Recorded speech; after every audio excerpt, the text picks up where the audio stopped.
My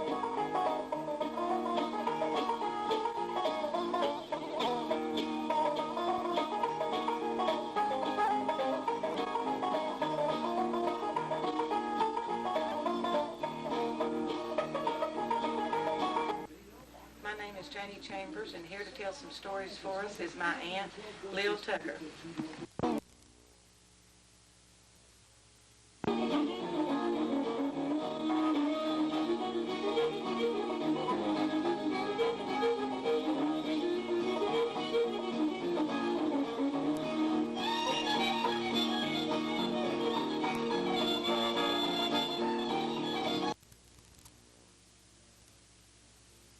Long years ago, when it happened when she was a little girl, this man and woman moved to an old log cabin way back in the woods, long way.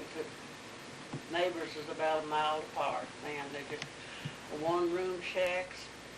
And this man was so mean to this woman that when he'd come in from work, he'd beat her, and she was scared to death of him. And they had one little kid. And one day he was been gone for 2 or 3 days, and he come in and she saw him a-coming, and she was scared to death. And she grabbed her bucket and started to the spring to get water, and he seed her going to the spring, so he followed her, and he took the bucket from her, and he told her, he said, listen, said, if you'll do what I want you to do, said, I'll never hit you again. And she said, Lord, yes, said, I'll do anything you want me to do. And he said, if you will stay with me tonight, said, I'm going to die. And said, if you'll stay with me tonight, said, I'll never hit you another time. And she said, I'll do anything. And he carried the water back to the house, and he laid down in front of the door. And he died in front of the door. And when it got dark, something come in and jumped up on his breast. And he'd sit there. It had big long claws, she said, and big long arms. And every time she'd try to get out past it, it'd reach and try to get a hold of her. And her and the baby was back in that cabin, and they didn't have no way of getting out at all. And there's no Baptist preacher lived about a mile away. And this, he dreamed that there was something bothering this woman. And he told his wife, he said, there's something wrong. He said, there's something bothering her. And she said, oh, said, you're just a dreaming. And said, you're not resting good. Said, go back to bed. And he went back to bed, and he went back to sleep, and he dreamed it again. And he said, well, I know there's something bothering that woman. Said, I'm going to see. And he got up and got on his horse, and he rode over there. And when he got over there, that's what he saw. So he got him a stick. And he thought he'd punch that thing off with a stick. And he'd got the stick and broke it all to pieces, and he couldn't do anything with it. So he run and got the closest neighbor about a mile away, and they came, and they got poles and tried to punch it off this man, and they punched it off, and it hopped right back upon him. And they decided to get the woman out of the house. They would go around behind the house, and they took some logs out of the back of the house, raised the house up and took the logs out, and he took her out through the cracks, her and the baby, and they set the cabin on fire, and they burnt this cabin down. So the last time they see this thing, it would just stand dancing, jumping up and down, slapping its hands, whereas the cabin was falling in on that man. And that's as far as I know about it. Well, I remember this one too. My mother told me this one. This old man and woman was out in the garden, and they was digging potatoes. And this old man dug up something's big toe. This old lady, she took it to the house, and she washed it, scraped it. She cooked it that night, and she ate it with her taters. And she cooked it with her taters. She ate it that night for her supper. So she went on to bed, and she didn't say anything about it. She didn't tell nobody.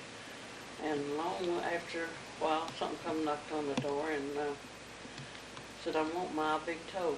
An old man, he went to the door, and he didn't see anything. And he went back to bed. And then directly it said, I want my big toe. And the woman, she went to the door, and she didn't see anything, so she goes back to bed. Knocked on the door again. And the little boy, he goes to the door, and he didn't see anything. Well, directly he scratched on the door again and said, I want my big toe. And the little girl, she got up and went to the door and he said, here's my big toe, and he took the little girl. Here I am again, and my Aunt Tootie Hines is going to tell us a story now, and then she has a song after that. Ready. Swing bridge shake all the time. It was a real long swing bridge, and it went across Rock Creek, and the highway went at that time went under the end of the bridge, going down around by the railroad bridge. And they'd be times that swing bridge would start shaking, and it'd just shake like a dog was trotting on it. But before that, he'd come to go to the far end, and then go back, and he'd stop when it got right about where the road went back under the bridge. He'd stop. But I've seen the bridge. I've stood on the porch and watched from the moonlight and seen the bridge double up like that. Huh. And people told me said it was the bridge settling down, but I never did believe that. But I've seen it do that a many of a time. And it would bow instead of... bow instead of swinging up and down like it's supposed to. It would go so fast and hard that it would bow up. Huh. Go that way. And what was the story behind it? I've had people to tell me that it was because that Charlie Anderson killed his brother Will, and he fell on the swing bridge right there where the road was at. But then I've heard people tell, like I said, otherwise, but I never did. I don't know about that, where that would be the cause of it or not. But now I'm gonna tell you the truth. I've seen it shake many of a time, and not even you couldn't even see a ain't crawling on it. There was nothing on it. Huh. It just shake. I don't know all of this, but I'll sing what I know of it for you. Now listen, you drunken drivers, while you're on earth you dwell, you'll never know when the time will come. You'll have to say farewell to your dear old mother and sister, though they may be miles away. So don't be drinking whiskey while driving on your way. I saw an accident one day that would charm the heart of man and teach them not to drink a drop while the steering wheel's in their hand. This awful accident occurred on the 20th day of May and caused two loving children to sleep beneath the clay. These two little children walked side by side upon the state highway. Their loving mother, she had died. Their father had run away. They were talking of their loving parents, how sad their hearts did feel when around the curve came a speeding car with a drunk man at the wheel. This driver saw these two dear kids. He hooted a drunkard sound, "Get out of the road, you little fools," and the car, it brought them down. The bumpers caught the little girl, taking her life away, while the little boy in a gore of blood in the ditch line there did lay. This driver staggered from his car to see what he had done. His heart sank within him when he saw his loving son. Said, "Take us to our mother, Dad, who sleeps beneath the ground.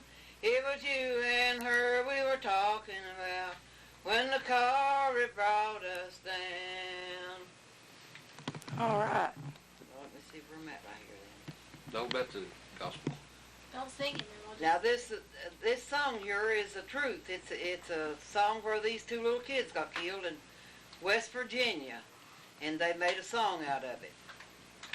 Their daddy killed him when he was drunk with a car. Okay, now I would like to tell you a few stories. stories that I was told as a child. I remember one that my Aunt Grace used to always tell me about her husband. He used to lay out drinking and coming in late, sometimes not for days at a time. And he would, when he did come home, he would be so drunk that he would just pass out and go to bed. And she said one night that he was coming home and he was walking down Highway 92 just below Mose Tucker Road. And he saw something sitting on a log off to the side of the road. And he got instantly terrified, and he thought, man, you're really drunk. And he thought, now he was just seeing things. So he walked on, sided past this thing, and it was huge, and it had big red eyes. And he got up about halfway to it, and he heard a chain rattle. And he started to get excited. He was really getting excited then. He said, hey, maybe I ain't just drunk. And so he thought, well, I've got to get on home. I'm just imagining this. So he walked on up and got right about even with it and starting to pass it, and he saw it move, and he heard the chains rattling again. Well, he decided that he had wheels underneath him, and he flew fast as he could go home. And when he got to the door, he was breathing hard, and Aunt Grace opened the door and let him in, and she said he was just white as a sheet, and she knew something was bad wrong. And she said, Lord Earl, what happened to you? And what's wrong? And he said, oh, I've seen the devil. The devil's after me. Grace, save me. So she pulled him in the house, and she said, shoo, you stink. And she proceeded then to have to help him off with his clothes and clean his clothes. He had just totally been scared out of his pants. And another story I remember that my daddy used to tell me all the time when I was really small, just as long ago as I can remember, is about this guy in Crackers Neck, Kentucky. That's up near Bronston. And this guy used to ride his horse every night to see his girlfriend. And every night as he'd go past this certain area of woods, something would feel like it jumped on the back of his horse. And he was scared to death, but he'd ride on to his girlfriend's and then ride back home. And as he was coming through the same place on the way back home, it would jump on there again. Well, he decided he was going to do something about that, so he got him a gun, and he, that night as he was going to see his girlfriend, he felt the thing jump on the back of his horse, and he just got his gun and turned around and emptied it. And he felt something jump off of his horse, but at the same time he heard a voice say, you'll never sleep again until you die. And of course he was terrified by this time, and he took off flying down the road. Well, his horse got spooked to something in the road, and it threw him right at the edge of the yard and threw him on the fence. And he cut his leg real bad on the barbed wire fence, down about his foot, and cut his foot real bad. So he got on in the house, and he, by the time he got home even, his foot was already starting to hurt, and leg, and this set up blood poisoning, and he couldn't sleep, he couldn't eat, he couldn't do anything. And 3 days later, he did die. The end. There's also another story I remember being told when I was young, and it was about this farmer. He would be out milking his cows every evening, and one day this lady stopped by, and she looked bedraggled, just terrible shape, and he felt really sorry for her. She asked for some milk, and so he gave her some. She said that it was for her baby. He wondered and wondered about her because she kept coming day after day. When it was milking time, here would come that lady. And this went on for a couple of weeks. And so one day he got to feeling really sorry for her and curious, wondering how she was living, and that she had to come by and bum milk for her baby. So as she left and was walking down the road, he followed her, and he followed her into a graveyard, and followed her to a grave, and she knelt on top of this grave and then disappeared. Well, the farmer knew that something was up, but he couldn't believe his eyes. He didn't know. He thought, well, maybe he had just lost her. So the next day, when the lady came to get the milk, he followed her again, and sure enough, she went straight to the graveyard again and knelt at that grave and disappeared. So by this time, he knew, that he hadn't just seen something.